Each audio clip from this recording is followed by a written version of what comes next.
In the intermediate tutorial, we'll cover chairlifts, safety code, tuning and stopping styles. The first thing we want to do when riding chairlifts is make sure we have the maximum time available to do all the little things we need to do. Make sure we arrive at the loading gate nice and early. Pull up to the loading line as soon as the chair in front has gone ahead. That will give us the maximum time to prepare. Now let's talk through the loading process step by step. You want to be standing on the loading line with your feet on the snow on the outside of the rear skis. Make sure your body's nice and close to the handlebars so that the seat tongue is behind you. You can only use one hand to keep the front ski straight and hold the handlebars, so hold it in the centre of the stem. Use your free hand to guide the snow bike onto the chairlift seat. Do this by reaching behind your leg, lifting the snow bike about 5 cm from the seat hoop. Make sure the snow bike slots fully into position on the chair. Sit down and then use your free hand to hold the back of the chairlift, which is supporting you onto the chair. The snow bike's weight is actually supported by the seat hoop. Your job is to hold the snow bike back against the chairlift with one hand, and with the other hand support yourself on the chair. As soon as you are clear of the platform, place your feet in the middle of the two front skis and lower the safety bar into position. You might need to swap your hands over just while you lower the bar below your arm height. Let's look at that again, this time with multiple bikes and at full speed. The riders give themselves plenty of time by making sure they're well ahead of the chair. They guide the bike onto the chair and secure themselves with their free arm. They quickly move their feet into position and lower the safety bar. If your ski resort requires the secondary safety chair leash, secure this to the safety bar once the safety bar has been lowered. Now that we're on the chairlift, it's a good time to talk about the 3-ski safety code. The 3-ski safety code: control, observe, avoid and enjoy. Control your speed by making nice rounded turns across the slope. Observe by looking at all of the things that are going on around you. Avoid by giving way to all other users. Enjoy yourself by riding responsibly and ensuring the enjoyment of other users on the mountain. And remember, failure to adhere to the safety code may result in your removal from the mountain. Okay, got that? Now we need to talk about disembarking the chair. Before arriving at the top terminal, make sure you remove the secondary chairlift safety leash and lift the safety bar. Put your feet out in front and both hands on the handlebars. As soon as you arrive at the platform, push the snow bike forward, making sure it's completely free off the chair. Stand up on the foot treads with one or both feet if possible. You may need to scoot the snow bike to ensure it is free of the chair. Slide straight down the exit ramp, taking care not to obstruct other users. Making sure you do not stop until you are clear of the offloading area. Okay, let's have a look at that again.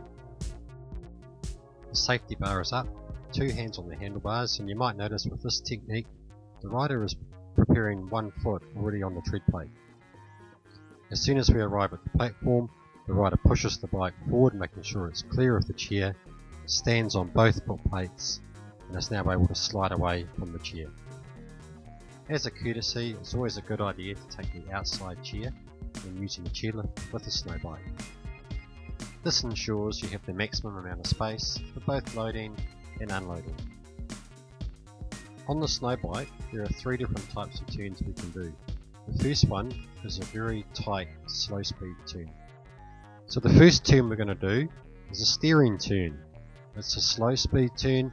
It involves more steering and not so much leaning. This is a great turn for manoeuvring around obstacles or other people. It's easily done by travelling slow, using lots of steering, and we can actually get the snow bike to turn in its own length.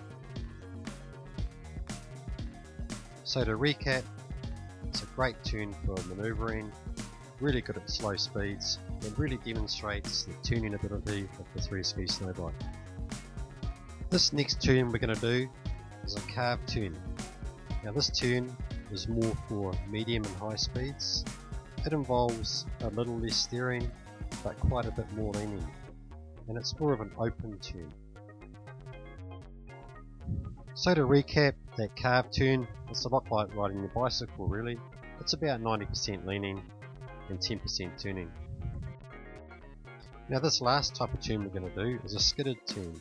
Now a skidded tune starts like a normal tune, but as we progress into the tune itself, we're going to really push on our outside ski, and we're going to actually get that outside ski to break away and to go into a little bit of a skid or a drifting motion. Now this tune can be used at all speeds, and it's a great one for actually brushing off speed or even coming to a complete stop. So essentially what this tune is also our hockey stop or our quick stop method. So what we're going to do now is we're going to practice some of these tunes, and we're going to mix them all up and put them to use. So here we go with some new riders from the top of the first chairlift at Cardrona. Starting off on the Skyline run at Cardrona. So this is ideal terrain for your first intermediate run. It's a nice gradual slope, it's groomed, very flat, not too congested. Straight away you will notice first time riders, they're able to make their way down here, just practicing the different types of tuning techniques. This is really a confidence building stage, just allowing the riders to progress at their own pace and within their own comfort.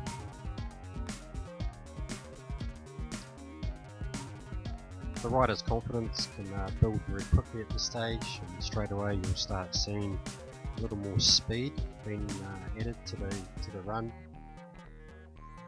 Slightly more aggressive tunes, a little bit more leaning, getting some good edge, some nice higher speed tunes going into effect down here. From this point, a rider's ability will build very quickly as their skills and confidence both increase. And often what we'll see here is people experimenting with different little tricks and different little techniques. Coming down through this section here is the speeds building. The rider's using a bit of a combination of a high speed carb tune with a skidded action at the end, which is just used to brush off any excess speed.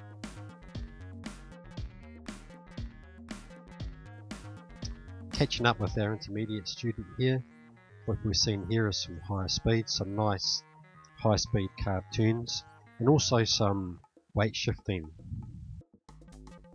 What the weight shifting allows us to do is to transfer more weight to the outside ski, really standing on the outside ski and giving it a fantastic edge hold and a lot of drive through the tune.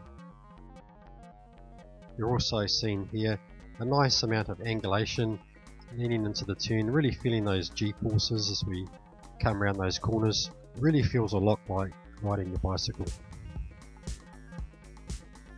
Developing the skills to become an intermediate level rider can be acquired quite quickly, and for most people this can be achieved within about 1 hour of completing the beginner lesson.